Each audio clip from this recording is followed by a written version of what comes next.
Well, you know, it doesn't get much more classic than meatloaf for dinner, does it?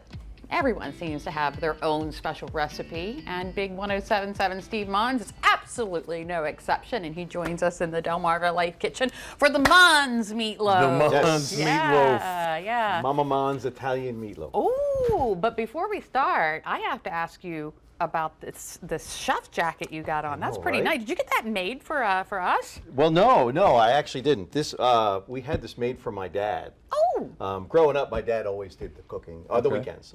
Yeah. And so when my kids got older, every time they went to Grandpa's house, he would always cook. So they said we should get him a chef's jacket. So one year, I think for Father's Day, we got him the Chef Monz jacket. Nice. Oh. But you're wearing it.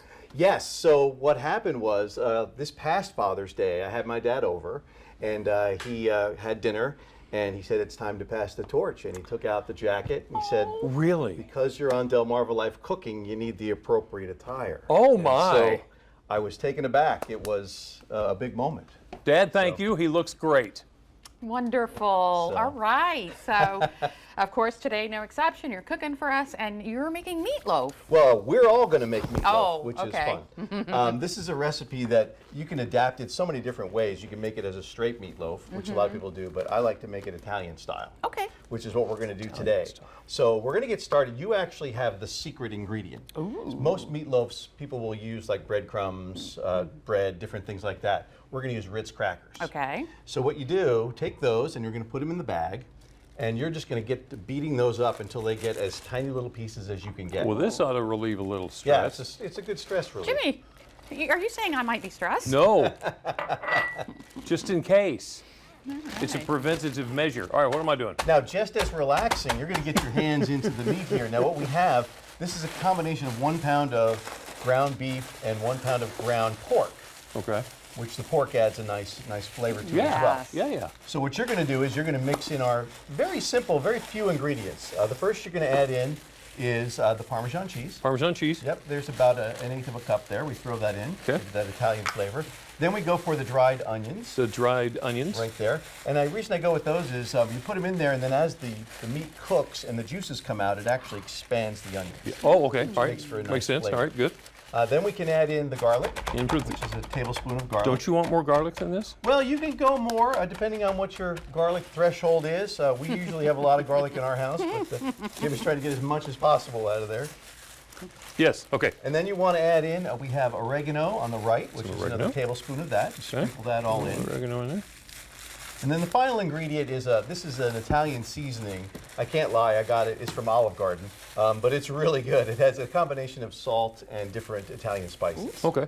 So you throw that in there, Steve, I got to tell you, this is smelling good already. and now the fun part. Now you get to completely mix that all together Now I with your get bare to pretend hands. it's like Play-Doh. Because it won't work with a spoon. You just can't get that same. No. You have to get into it. Oh, we forgot the eggs. I was going to say. Oh, need eggs.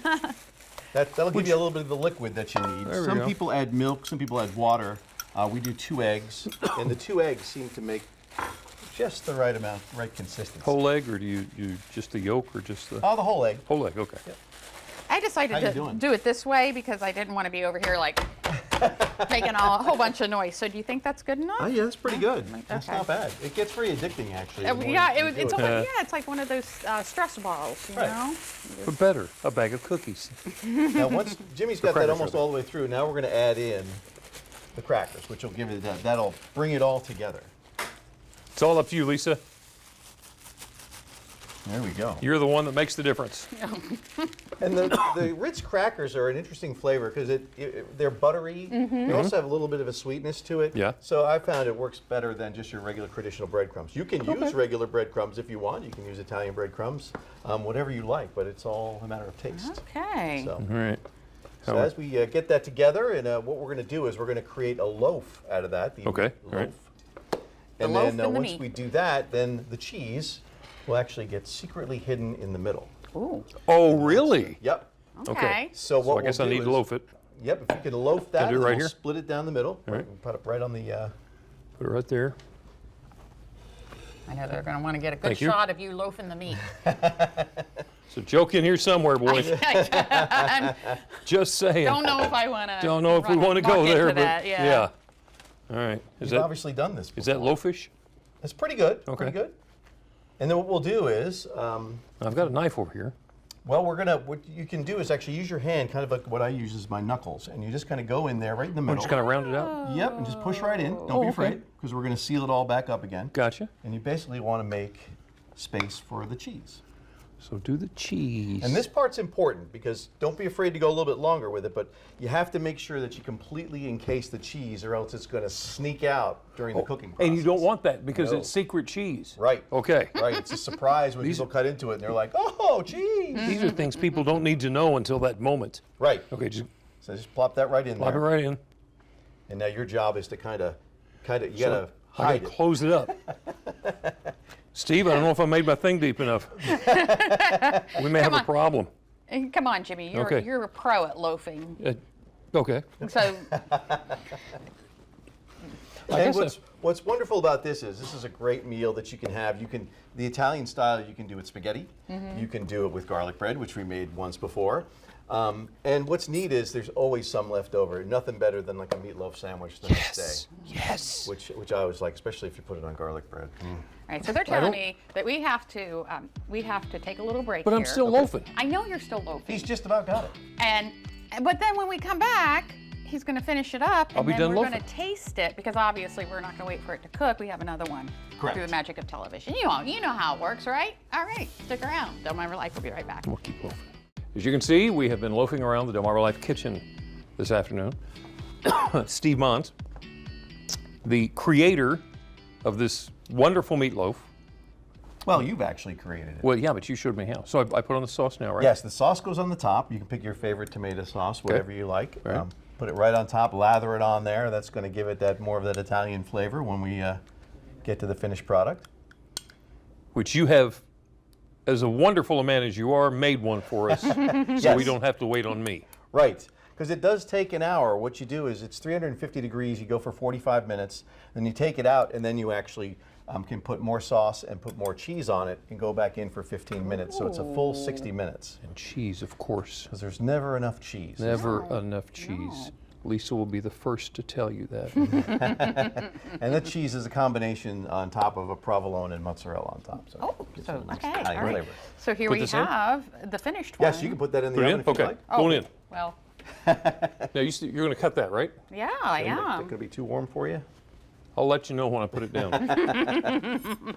So this is the finished product when it comes out after an hour. Very important though, when it comes out, let it sit for about 10 minutes. If you start cutting it as soon as it comes out of the oven, the cheese is going to go everywhere. Makes So sense. for about 10 minutes, it just lets it get just a little bit more coagulated than oozing all over. Coagulated cheese. Okay. Right. I think that's the Well, right word for that. there's 2 plates and 3 forks. Oh, all right. So he's going to be dipping off of each of us when we get a cut. Now I know, Jimmy, do you like the end piece? Oh, I like the end piece, yeah. Okay, so I want to turn it this way because I want everyone to see what happens when you cut it open. Because isn't there a surprise in there? There hopefully should be. Well, maybe not a surprise because we just did it. And there's your surprise. Yeah. See that cheese right Look at there? that cheese in the middle, Oh, huh? there it comes. That's There's beautiful. some cheese. All right.